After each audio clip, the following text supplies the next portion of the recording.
Good morning class 7। आज हम लोग डिस्कस करने जा रहे हैं नेक्स्ट टॉपिक जिसका नाम है multiplication of decimal numbers. Okay, तो फर्स्ट ऑफ ऑल हम लोग ये सीखेंगे कि हम लोग सिंपल नंबर्स को तो मल्टीप्लाई कर लेते हैं, लेकिन अगर डेसिमल नंबर्स को मल्टीप्लाई करना होता है तो क्या हमें सीखना है वो मैं अब बताने वाला हूँ। तो फर्स्ट ऑफ ऑल क्वेश्चन देखते हैं। क्वेश्चन लिखा हुआ है फाइंड द प्रोडक्ट, और फर्स्ट क्वेश्चन है हमारा 2.7 इंटू 4। तो बेटा जब भी आपको डेसिमल नंबर मल्टीप्लाई करना हो तो मेरी एक बात ध्यान रखना, जैसे मैंने लिखा हुआ है यहाँ पे 2.7 मल्टीप्लाइड बाई 4, आप लोग ऐसे ही मल्टीप्लाई करते हो ना, ठीक है। तो एक काम करना, जरा यहाँ देखो कि डेसिमल के बाद कितने डिजिट्स आ रहे हैं। यहाँ डेसिमल के बाद एक ही डिजिट है, वो है कौन सा, 7। तो डेसिमल के बाद एक ही डिजिट है, ठीक। अब तुम डेसिमल को भूल जाओ। अब मान लो ये 27 नंबर है, ऊपर वाला 27 है और नीचे 4 है। 27 को 4 से मल्टीप्लाई करते हैं, 4 से बन जा 28, 2 कैरी, 4 2 जा 8 प्लस 2 10। अब देखो डेसिमल के बाद कितने डिजिट्स थे, 1, तो 1 डिजिट के बाद डेसिमल लगा देते हैं। राइट साइड से 1 डिजिट के बाद डेसिमल पुट कर दो, तो यहाँ क्या आ जाएगा आंसर में, डेसिमल 10.8, ठीक है। So the answer is 10.8। Second question देखते हैं बेटा। इसमें लिखा हुआ है 1.8 मल्टीप्लाइड बाय 1.2। अब जरा क्वेश्चन में देखो, यहाँ डेसिमल के बाद 1 डिजिट है और नीचे भी डेसिमल के बाद 1 डिजिट है। तो बेटा ये वाला 1 डिजिट और ये वाला 1 डिजिट, टोटल दोनों के डिजिट्स को ऐड करो तो टोटल 2 डिजिट हो जाएगा, ठीक है। तो जितने डिजिट्स ऐड करने के बाद आए, अब डेसिमल उतने डिजिट के बाद लगेगा। जैसे क्वेश्चन को देखो, अब मैं डेसिमल को भूल जाता हूँ फिलहाल, तो यहाँ पर ऊपर क्या नंबर बचा, 18, और नीचे क्या बचा, 12।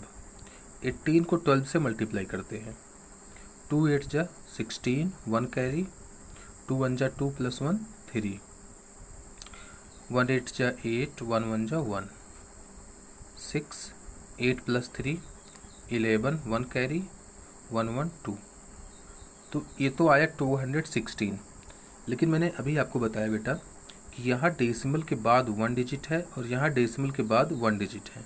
राइट साइड की बात कर रहा हूँ, डेसिमल के बाद, तो ऊपर वाला 1 डिजिट, नीचे वाला 1 डिजिट, टोटल 2 डिजिट हो गए।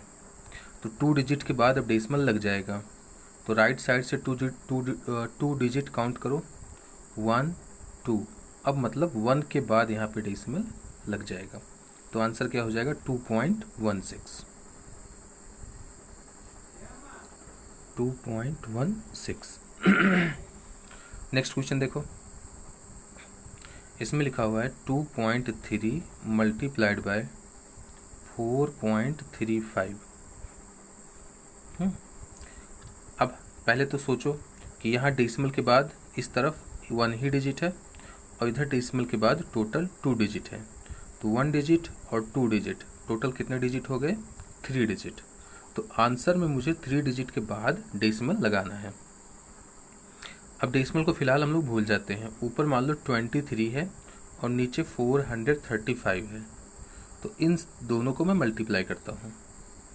5 3 जा 15, 1 कैरी, 5 2 जा 10 प्लस 1 11, 3 3 जा 9, 3 2 जा 6, 4 3 जा 12, 4 2 जा 8 प्लस 1 9, 5 10,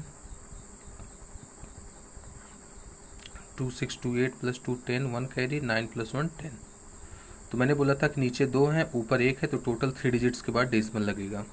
तो 1 2 3, तो 10.005 इज द आंसर, 10.005, ठीक है। तो इसी तरीके से आप लोग डेसिमल वाले नंबर्स को मल्टीप्लाई करोगे। नेक्स्ट हमारा हेडिंग है बेटा multiplication of decimal numbers by 10, 100 and 1000। Multiplication करना होता है बेटा डेसिमल नंबर को, जो हम 10, 100, 1000 या 10,000 या लाख, मतलब ऐसे नंबर से जिसमें या 1 हो और उसके बाद सबके सब 0 हों, तो उस केस में आंसर हम लोग जल्दी निकाल सकते हैं विदाउट पूरा का पूरा मल्टीप्लिकेशन परफॉर्म करने से। हम लोग सिर्फ क्वेश्चन को देखेंगे और आंसर सीधे बता देंगे। जैसे देखो यहाँ पे क्वेश्चन लिखा हुआ है 0.3 इंटू 10। अच्छा, अब मुझे ये बताओ 10 में कितने जीरो हैं? तो 10 में तो एक ही जीरो है। तो जितने जीरो होंगे बेटा, बस यही चीज़ ध्यान देना कि जो मल्टीप्लिकेशन हो रहा है उसमें यहाँ पे 1 और उसके बाद 0 0 0 होने चाहिए, तभी ये रूल फॉलो करेगा। अब देखो रूल क्या है, 10 में कितने जीरो हैं? 1 जीरो है। तो मुझे ये डेसिमल वाला जो डेसिमल है ये अपने राइट शिफ्ट हो जाएगा 1 प्लेस। ठीक है, जितने जीरो उतने प्लेस वो शिफ्ट हो जाएगा। मतलब 0.3 इंटू 10 इज इक्वल्स टू, अब ये जो डेसिमल है 1 प्लेस मतलब 3 के बाद लग जाएगा यहाँ आकर के इस जगह। ठीक है, तो अब 0.3 लिखने का कोई मतलब नहीं बनता, तो सिर्फ 3 लिखा जाएगा। अब डेसिमल यहाँ पे लिखा जाएगा 3.00 एनीथिंग।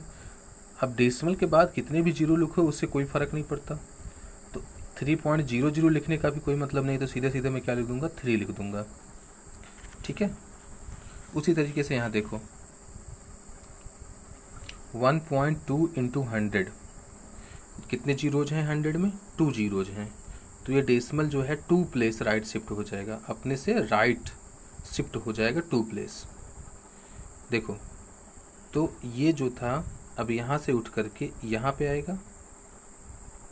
यहाँ पे जब कुछ नहीं है तो क्या है? 0 है, ये तो एक प्लेस शिफ्ट हुआ। अब ये इसके बाद दूसरी प्लेस पे चला जाएगा यहाँ पे, यहाँ भी कुछ नहीं है तो 0 ही होगा। सो बेसिकली आंसर क्या आएगा? 12 120। तो ये पहला प्लेस था जब 2 पे आया और उसके बाद 0 पे गया तो दूसरा प्लेस हो गया, तो 120.0 आंसर आएगा। ठीक, नेक्स्ट क्वेश्चन देखते हैं सी पार्ट। 56.3 इंटू 10,000, 56.3 इंटू 10,000 को अगर हम लोग परफॉर्म करते हैं बेटा, तो सबसे पहले देखो कितने जीरोज हैं? 1 2 3 4। तो ये जो डेसिमल है ना, यहाँ से ये 4 प्लेस शिफ्ट हो जाएगा। देखो 563, पहले यहाँ पे था डेसिमल हमारा, यहाँ से गया 3 पे तो 1 प्लेस हुआ, 3 से आगे जाएगा तो एक जीरो मिलेगा, 2 प्लेस हो गए। फिर आगे जाएगा फिर 0 मिलेगा, 3 प्लेस हो गए। फिर आगे जाएगा फिर 0 मिलेगा तो 4 प्लेस हो गए। ठीक है, तो बेसिकली अब ये 4 प्लेस के बाद यहाँ पे लग जाएगा डेसिमल। तो आंसर क्या मिलेगा? 563000 और उसके बाद डेसिमल फिर 0। ठीक है, तो बेसिकली यही करना है बेटा, हमें जितने जीरोज मिलेंगे उन सबको काउंट करना है और उतने प्लेस डेसिमल को राइट शिफ्ट करा देना है। एक क्वेश्चन और ले लेते हैं। लाइक मैंने लिखा है 12.7 इंटू 1 2 3 4 5 जीरोज मतलब 1 लाख। अब 12.7 को 1 लाख से अगर मल्टीप्लाई करते हैं बेटा, तो 12.7 ऐसे था। अब ये 1 2 3 4 5 जीरोज हैं, तो 5 प्लेस राइट शिफ्ट होगा। तो पहला प्लेस तो 7 पे ही आ गया, फिर दूसरा आएगा 0 पे, फिर तीसरा भी कोई 0 यहाँ आके मिल जाएगा, फिर चौथा भी 0 मिल जाएगा इसको, फिर पांचवा भी इसको एक 0 मिल जाएगा। अब 1 2 3 4 5 प्लेस ये चल चुका है। अब इसके बाद ये डेसिमल यहाँ आकर के लग जाएगा और इसके आगे भी 0 ही होगा। तो आंसर क्या हो जाएगा? 127 और उसके बाद 1 2 3 4 जीरोज, 1 2 3 4 जीरोज, उसके बाद डेसिमल देन अगेन 0। बात समझ में आ गई होगी कि जितने जीरोज उतने प्लेस वो शिफ्ट हो जाएगा। ओके, नेक्स्ट क्वेश्चन बेटा हमारा देखो, फाइंड द प्रोडक्ट। यहाँ पे मैं 2.5 को 0.05 से मल्टीप्लाई करना है, तो लिख लेते हैं बेटा 2.5 इंटू 0.05। यहाँ डेसिमल के बाद कितने प्लेस हैं? 1, और यहाँ डेसिमल के बाद कितने प्लेस हैं? 2। तो टोटल 1 + 2 मतलब 3 प्लेस के बाद डेसिमल लगाया जाएगा। अब हम डेसिमल को भूल जाते हैं। जब डेसिमल को भूल जाएंगे तो क्या क्वेश्चन बनेगा, 25 इंटू ये 0 हट जाएगा, डेसिमल अगर ये डेसिमल हट गया तो ये 0 का भी कोई वैल्यू नहीं रहेगा। सो बेसिकली बचेगा क्या, 5। तो 25 को 5 से मल्टीप्लाई करेंगे तो आएगा 125। ठीक। अब मैंने जैसा बताया था तुम्हें कि यहाँ पे 1 प्लेस के बाद और यहाँ पे 2 प्लेस के बाद है डेसिमल, तो बेसिकली टोटल 3 प्लेस के बाद डेसिमल लगना चाहिए।